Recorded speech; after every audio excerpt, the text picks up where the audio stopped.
Hi friends, good morning to all students. So today we shall discuss about Rutherford's model. जैसा कि students मैंने आपको पढ़ाया था रदरफोर्ड्स एक्सपेरिमेंट, अगर आप उस वीडियो को नहीं देखे हैं तो उस वीडियो को आप देख लीजिए। तो आज का जो सेशन होगा ये होगा रदरफोर्ड्स मॉडल। रदरफोर्ड्स मॉडल क्या होता है स्टूडेंट्स?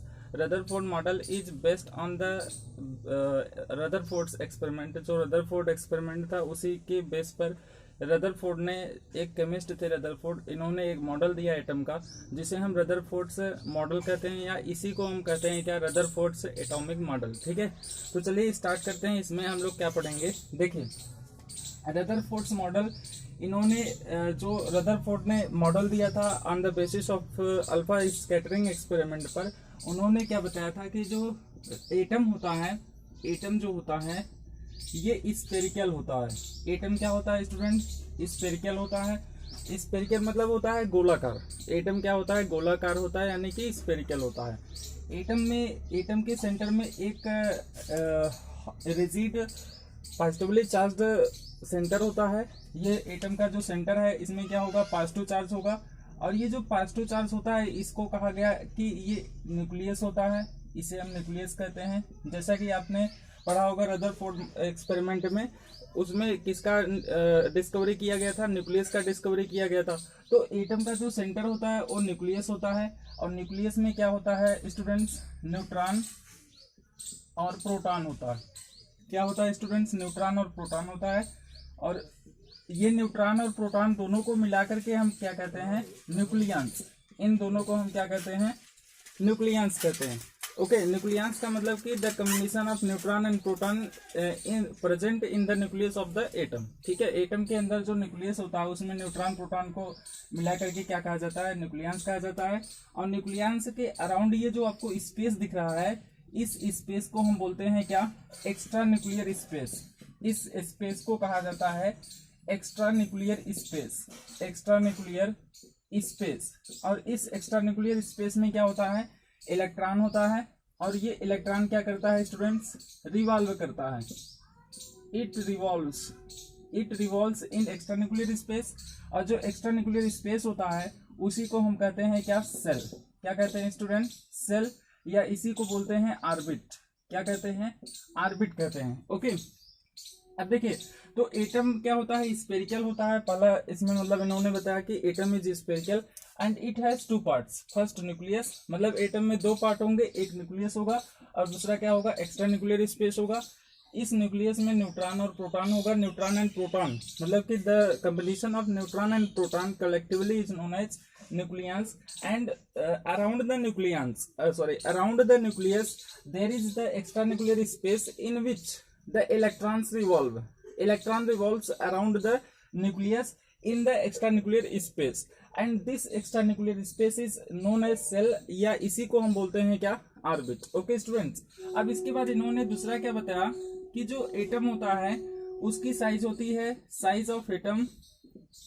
साइज ऑफ एटम, जो ये एटम है इसकी साइज जो होती है वो होती है order of 10 to power -8 centimetre का। मतलब इसका जो एटम का साइज होता है ये इसका ऑर्डर होता है 10 to power -8 सेंटीमीटर ऑर्डर का होता है एटम का साइज। ठीक है, एटम का साइज मतलब जो ये एटम है इसका जो डायामीटर है, डायामीटर ही साइज होगा एटम का। ठीक है, तो जो साइज ऑफ एटम है वो कितना है? वो 10 to power -8 सेंटीमीटर ऑर्डर का होता है। ठीक है, और जो न्यूक्लियस होता है, न्यूक्लियस का साइज ऑफ न्यूक्लियस ये होता है कितना स्टूडेंट्स? ये नियर अबाउट होता है 10 to power -12 से 10 to power -13 सेंटीमीटर ऑर्डर का होता है। ठीक है, तो इन्होंने बताने की कोशिश क्या की, जो ये एटम का साइज और न्यूक्लियस का साइज है इसको मेजर किया, और मेजर करके ये बताया कि जो एटम का साइज और न्यूक्लियस का साइज है इनके दोनों के बीच क्या कंपैरिजन है, यानी कि एटम का साइज कितना ज्यादा है न्यूक्लियस के साइज से। तो इसके लिए हमें क्या करना होगा? दोनों का रेशियो निकालना होगा, और दोनों का रेशियो हमें मिल जाएगा क्या स्टूडेंट्स? तो दोनों का रेशियो हमें मिलेगा, पहले हम लिखेंगे 10 to power -8 divided by 10 to power -13, और इसको सॉल्व करेंगे तो 1/10 to power 5 -5, और इसको ये हो जाएगा 10 to power +5। ठीक है, तो इसका मतलब ये हुआ कि जो साइज होता है, ratio of size of atom and size of nucleus, उसका रेशियो कितना होता है 10 टू पावर 5, और 10 टू पावर 5 मतलब 150 यानी 1 लाख, ये हो जाएगा 1 लाख।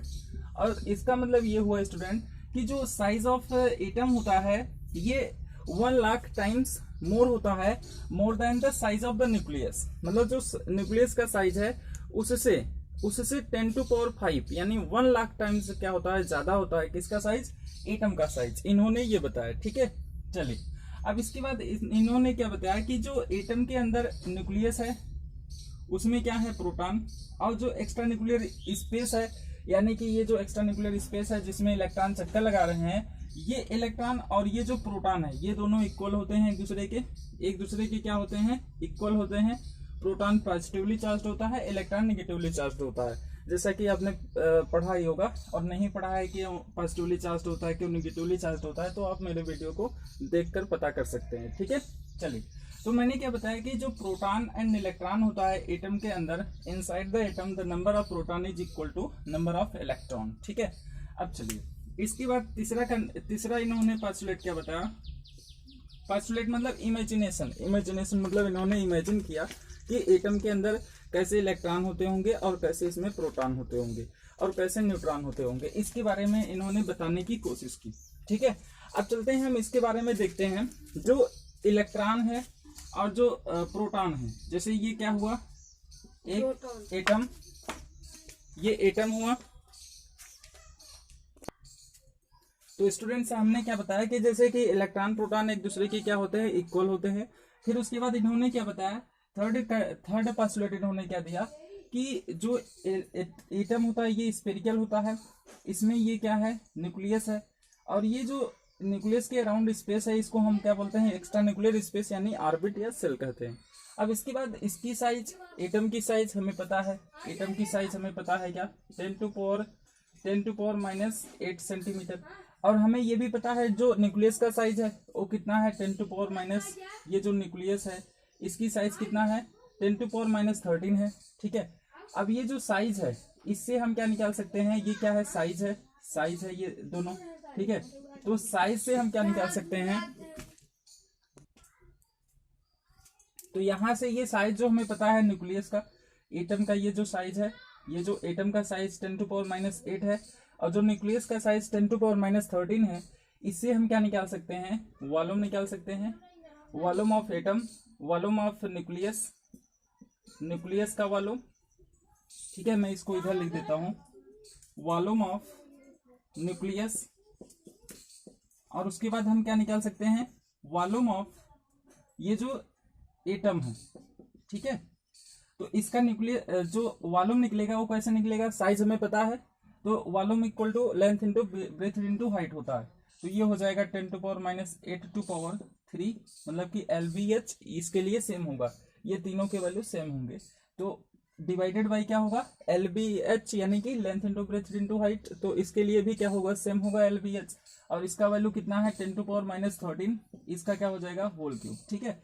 अब इसको अगर सॉल्व करेंगे तो आपको volume of nucleus and volume of atom के बीच में रिलेशन पता चल जाएगा कि एटम मतलब कि जो एटम है उसका वॉल्यूम कितना ज्यादा है, किससे, वॉल्यूम ऑफ न्यूक्लियस से, न्यूक्लियस के वॉल्यूम से एटम का वॉल्यूम कितना ज्यादा है, तो ये हम पता कर सकते हैं, ठीक है। तो अगर हम देखें तो एटम का जो वॉल्यूम है ये क्या होगा, ग्रेटर होगा, और ये जो एटम का मतलब वॉल्यूम है यही रिस्पॉन्सिबल, यह वॉल्यूम कैसे निकाला जाएगा, ये वॉल्यूम निकाला जाएगा by the extra nuclear space, क्योंकि एक्स्ट्रा न्यूक्लियर स्पेस ही क्या है, ज्यादा है, और न्यूक्लियस तो नेग्लिजिबल, वेरी स्मॉल, बहुत ही छोटा है। तो इसीलिए हम कह सकते हैं volume of the atom is responsible, या the extra nuclear space cell और orbit is responsible for the volume of the atom. जो एटम का वॉल्यूम है उसके लिए वो वॉल्यूम कैसे निकाला जाएगा, by the extra nuclear space. Okay students, चलिए अब इसके बाद आगे हम डिस्कस करते हैं। देखिए ये मैंने आपको बताया कि एटम इज स्फेरिकल, इसमें दो पार्ट होगा, एक न्यूक्लियस होगा, दूसरा एक्स्ट्रा न्यूक्लियर स्पेस होगा। इस एक्स्ट्रा न्यूक्लियर स्पेस को सेल या ऑर्बिट कहते हैं। इसमें इलेक्ट्रॉन रिवॉल्व करते हैं, न्यूक्लियस में न्यूट्रॉन प्रोटॉन होते हैं, जिसको कंबाइनली क्या कहा जाता है, न्यूक्लियंस कहा जाता है। फिर उसके बाद मैंने आपको एटम और न्यूक्लियस की साइज के बीच में रिलेशन क्या बताया कि the size of atom is 10⁵ times more than the size of the nucleus. फिर उसके बाद प्रोटॉन एंड इलेक्ट्रॉन इक्वल होते हैं एटम के इनसाइड, एटम के अंदर। Volume of nucleus, volume of atom भी बताया मैंने कि volume of atom is determined by the extra nuclear space which is responsible for the volume of the atom. Okay, चलिए अब इसके बाद नेक्स्ट डिस्कस करेंगे। चलिए देखिए स्टूडेंट्स, अगर आपको कोई भी प्रॉब्लम है तो इस वीडियो को रिप्ले करके देख सकते हैं, तो आपको ये बातें पूरी तरह से समझ में आ जाएगी। चलिए अब हम देखेंगे, जैसे मैंने आपको बताया थर्ड और उसके बाद अब फोर्थ पोस्टुलेट बताऊंगा। ये स्पेस है, स्फेरिकल इस शेप ऑफ एटम है, ये न्यूक्लियस है, और यहाँ पर क्या होगा, इलेक्ट्रॉन होगा जो क्या कर रहा होगा, चक्कर लगा रहा होगा इस तरह से। ठीक है, तो जो ये न्यूक्लियस है, इसमें प्रोटॉन होगा। अब प्रोटॉन क्या होता है, प्रोटॉन क्या होता है, पॉजिटिवली चार्ज होता है, न्यूट्रल न्यूट्रल होता है, इस पर कोई चार्ज नहीं होता है। तो प्रोटॉन जो पॉजिटिवली चार्ज है, इस इलेक्ट्रॉन नेगेटिवली चार्ज को क्या करेगा, अट्रैक्ट करेगा अपनी ओर, क्योंकि when any two charged particles are near to each other are separated at any distance then the force between attract, मतलब कि प्रोटॉन और इलेक्ट्रॉन के बीच में फोर्स लगेगा, और जो फोर्स लगेगा वो फोर्स कौन सा होगा, इलेक्ट्रोस्टैटिक फोर्स होगा, इलेक्ट्रोस्टैटिक फोर्स। अब इलेक्ट्रोस्टैटिक फोर्स क्या होता है, तो इलेक्ट्रोस्टैटिक फोर्स आप क्लास 12th में फिजिक्स में पढ़ेंगे, तो इसके लिए इतना ही आपको जानना जरूरी होगा कि इलेक्ट्रोस्टैटिक फोर्स क्या होता है कि अगर कोई चार्ज्ड पार्टिकल है, कोई दो चार्ज्ड पार्टिकल्स है, तो उन चार्ज पार्टिकल्स के बीच में कौन सा फोर्स लगता है, इलेक्ट्रोस्टैटिक। क्योंकि इलेक्ट्रोस्टैटिक से ये जो इलेक्ट्रो है इसका मतलब इलेक्ट्रिक होता है, और इलेक्ट्रिक का मतलब स्टूडेंट्स होता है पॉजिटिव चार्ज और नेगेटिव चार्ज, चार्ज होता है। इलेक्ट्रिक मतलब चार्ज होता है, और स्टैटिक मतलब होता है रेस्ट। ठीक है, इसके बाद ये जो चार्ज्ड पार्टिकल है इनके बीच इलेक्ट्रोस्टैटिक फोर्स लगेगा। ठीक है, तो अब आपके मन में एक क्वेश्चन बन रहा होगा कि जब इसके बीच में मतलब अट्रैक्शन फोर्स लग रहा होगा, इस प्रोटॉन का अट्रैक्शन फोर्स इलेक्ट्रॉन पर लग रहा होगा, तो इलेक्ट्रॉन प्रोटॉन की ओर अट्रैक्ट हो जाएगा, प्रोटॉन मतलब प्रोटॉन के पास चला जाएगा इलेक्ट्रॉन। तो ऐसा तो होता नहीं है। तो क्यों नहीं होता है, क्योंकि यहाँ पर भी एक फोर्स लगता है सेंटर की ओर। ठीक है, इलेक्ट्रॉन जो है ये भी सेंटर की ओर फोर्स लगाता है, तो ये सेंटर की ओर फोर्स लगता है और जो ऊपर मतलब कि इलेक्ट्रोस्टैटिक फोर्स लगता है, ये दोनों फोर्स एक दूसरे के इक्वल होते हैं। ठीक है, ये दोनों एक दूसरे को बैलेंस कर लेते हैं, जिसके कारण इलेक्ट्रॉन अपने ऑर्बिट में चक्कर लगाता रहता है। ठीक है, तो यहाँ पर ये फोर्स जो होगा सेंटर की ओर जो लगेगा फोर्स, उसको हम बोलते हैं सेंट्रीपिटल फोर्स, सेंट्रीपिटल फोर्स। और ये जो सेंट्रीपिटल फोर्स है ये और इलेक्ट्रोस्टैटिक फोर्स दोनों एक दूसरे के इक्वल होते हैं, जिसके कारण ये इलेक्ट्रॉन अपने ऑर्बिट को छोड़ नहीं पाता है, does not leave its orbit and revolves continuously in the extra nuclear space cells, आप कह सकते हैं। ओके स्टूडेंट्स, अब इसके बाद मतलब इसमें ड्रॉबैक्स भी आया, कमियां भी आया। तो वो ड्रॉबैक्स क्या था, ड्रॉबैक्स ये था कि अगर मान लीजिए कि इलेक्ट्रॉन क्या कर रहा है, चक्कर लगा रहा है इन द ऑर्बिट में चक्कर लगा रहा है। तो मान लीजिए ये न्यूक्लियस है और ये इलेक्ट्रॉन है। अभी इलेक्ट्रॉन और न्यूक्लियस के बीच में डिस्टेंस क्या है, ज्यादा है। अब ये इलेक्ट्रॉन इस न्यूक्लियस के अराउंड क्या करेगा, चक्कर लगाएगा। तो ये एक ऑर्बिट में चक्कर लगाएगा अपने। ठीक है, अब इलेक्ट्रॉन एक क्लोज्ड ऑर्बिट में चक्कर लगा रहा है, जो कि रदरफोर्ड ने ये बताया था। तो इलेक्ट्रॉन जब चक्कर लगाएगा क्लोज्ड ऑर्बिट में, तो इसकी एनर्जी भी इमिट होगी। ठीक है, क्योंकि इलेक्ट्रोमैग्नेटिक रेडिएशन जो होता है उसके अकॉर्डिंग ये बताया जाता है कि अगर कोई भी चार्ज पार्टिकल क्या कर रहा है, मूव कर रहा है, तो वो एनर्जी लॉस करता है। तो जब ये इलेक्ट्रॉन चक्कर लगाएगा तो इसके पास कौन सी एनर्जी होगी, क्योंकि ये मूव कर रहा है तो काइनेटिक एनर्जी होगी, और जब काइनेटिक एनर्जी होगी तो इसके पास वेलोसिटी भी होगा। ठीक है, और जब ये न्यूक्लियस की चारों तरफ चक्कर लगाएगा और एनर्जी लॉस करेगा तो इसकी वेलोसिटी भी कम होगी। और वेलोसिटी कम क्यों होगी, क्योंकि एनर्जी कम होगी। और जब वेलोसिटी कम होगी तो डिस्टेंस भी कम होगा, न्यूक्लियस के तरफ ये जाना चाहेगा इलेक्ट्रॉन। तो ये इलेक्ट्रॉन ऐसे मतलब कि कंटिन्यूसली अगर चक्कर लगा रहा है तो ये इलेक्ट्रॉन मतलब कि चक्कर लगाएगा तो एनर्जी भी कंटिन्यूसली लॉस करेगा, और एनर्जी कंटिन्यूसली लॉस करेगा तो इलेक्ट्रॉन और न्यूक्लियस के बीच में एक समय ऐसा आएगा, डिस्टेंस कम हो जाएगा और इलेक्ट्रॉन जाकर के कहाँ गिर जाएगा, इलेक्ट्रॉन जाकर के गिर जाएगा न्यूक्लियस के अंदर।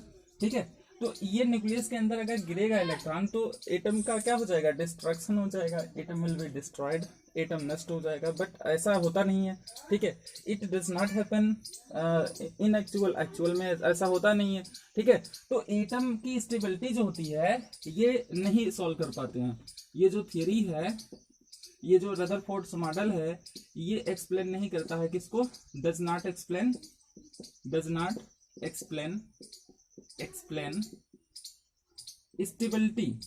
Stability of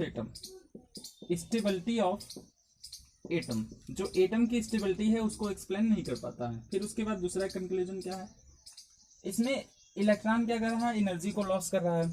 since electron is moving around the nucleus and it continuously loss the electron, ठीक है, सॉरी लॉस द एनर्जी।